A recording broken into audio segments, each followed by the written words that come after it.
বাড়ি থেকে ডেকে নিয়ে গিয়ে গুলি করে খুন করা হলো এক ব্যক্তিকে। ঘটনাকে কেন্দ্র করে তীব্র আলোড়ন ত্রিপুরার রাজধানী আগরতলা শহরে। এই গুলিকাণ্ডে নিহত উষাবাজার ভারতরত্ন সংঘের বর্তমান সাধারণ সম্পাদক দুর্গাপ্রসন্ন দেব হরপে ভিকি। ঘটনাটি ঘটেছে গতকাল সন্ধ্যারাতে বামুনিয়া বিধানসভার অন্তর্গত শালবাগান এলাকায়।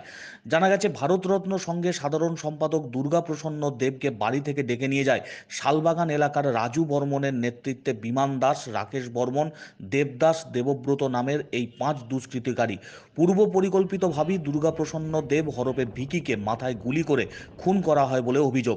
পরে এই খুনের খবর পাওয়া মাত্রই দুর্গাপ্রসন্ন দেবের পরিবারের লোকজন ছুটে আসেন ঘটনাস্থলে। আসে পুলিশও। পুলিশ ঘটনাস্থল থেকে মৃতদেহ উদ্ধার করে ময়নাতদন্তের জন্য জিবি হাসপাতালের মর্গে পাঠায়। গতকাল রাতেই পুলিশ এই বিষয়ে একটি খুনের মামলা হাতে নিয়ে জোরদার তদন্ত শুরু করেছে। আতঙ্ক ছড়িয়েছে এলাকা জুড়ে। অবিলম্বে দোষীদের কঠোর শাস্তির দাবিতে সরব নিহতের পরিবার পরিজন সহ এলাকার বাসিন্দারা। সামগ্রিক ঘটনার জোরদার তদন্ত শুরু করেছে পুলিশ। গাড়ি ফাটাইছে, ফাটাই সেটা হেরে লয়ে গেছে, এতটুকু আমি জানি। কোন ক্লাবে? ভারতরত্ন সংঘ। ক্লাবের সেক্রেটারি হইছে আমার হাজবেন্ড। এই নতুন হইলো এই লিগা এই রেশে সিবিডব্লিউ নিয়ে আমার স্বামী হাজবেন্ড দখল করে। তার লিগা রাজু বর্মন, বিমান দাস, এই 5 জন লোক সবাই মিলে আমার হাজবেন্ড যুক্তি করে মারছে, লুক নিয়ে মারছে।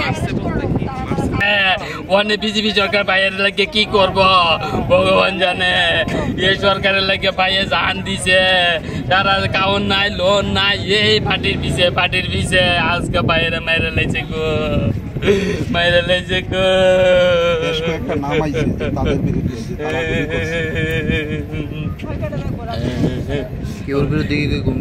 কমপ্লেন আছে গো রাজু বর্মন, আমি জানি গো, আর বাকিটা জানে গো, এর বউ জানে। কারণ হচ্ছে আমার ঘরটা দূরে, আমি তো বাইরের লোক এত একটা কথা কই না, বাইরের চলা আমার চলা চলি এটা কইতাম। কিন্তু এই পার্টির পিছে খালি পার্টির পিছে শালবাগান বাজার কিছু হয়েছে না। স্যারের কথা কইতাছে আমরা জানি না, এটা স্যারের লোকের আমরা কইতাই না, এটা কইতাই না, এটা কইতাই না। করে তা না আগো ভাই ইত্যাদি পুলাবান দিয়ে জ্ঞান উচিং করে আমলা দিছে, হেরাবো এই দে দরবার করে দুরুই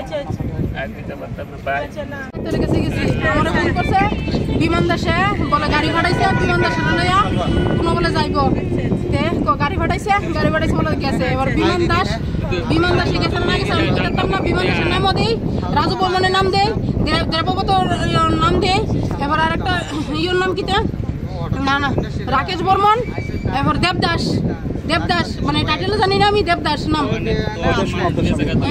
আমার স্বামী কটা না এবারে তো বলে কত বড় সুইচ অফ মোবাইল আর বাকি এবারে মোবাইল কত বড় খুলছে বলে ফোন করছে বিকি আর নাই একটা টেলিফোন ধরছে।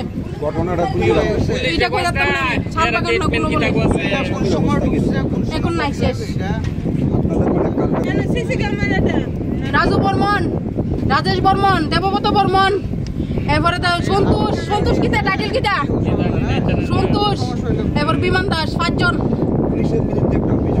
পুলিশের বিরুদ্ধে অভিযোগ হইল পুলিশ রাজু বর্মনের সামসা, রাজু বর্মনের মোটা টেকা কিচ্ছু করতো না, ধরব হেরাই না, জাস্ট 5 মিনিট রাখবো রাখা ভিসে দৌড়তে সাইডা দিব। শেষ পুলিশের দৌড়ই এত মোটা টেকা খাইতেছে, রাজু বর্মন এত মোটা টেকা দিতেছে, বুঝছেন? হ্যাঁ কিতা করে সিবিডব্লিউ ইয়ে করে কোনো স্টেপ লইছে না, কোনো না আছে তারা হুমকি দিতেছে, ফোন করতেছে, তারা হুমকি দিতে বলতে আমি কইছি আমার হাজবেন্ডে কিছু কইরা লো, এবার তো তোমার ইয়েটা দেয় আমি এবার থেকে ফোন করে না, এখানে ঘুমে থাকে থেকে আজকে এই ঘটনাটা করছে। কেটে জানি বাড়ির সামনে থেকে তুলে নিছে, আমি বাচ্চা লয়ে ডাক্তারের কাছে গেছি, আমার সিসি ক্যামেরাতে আছে, যে ওই তুলছে আমার বাড়ির সিসি ক্যামেরাতে আছে।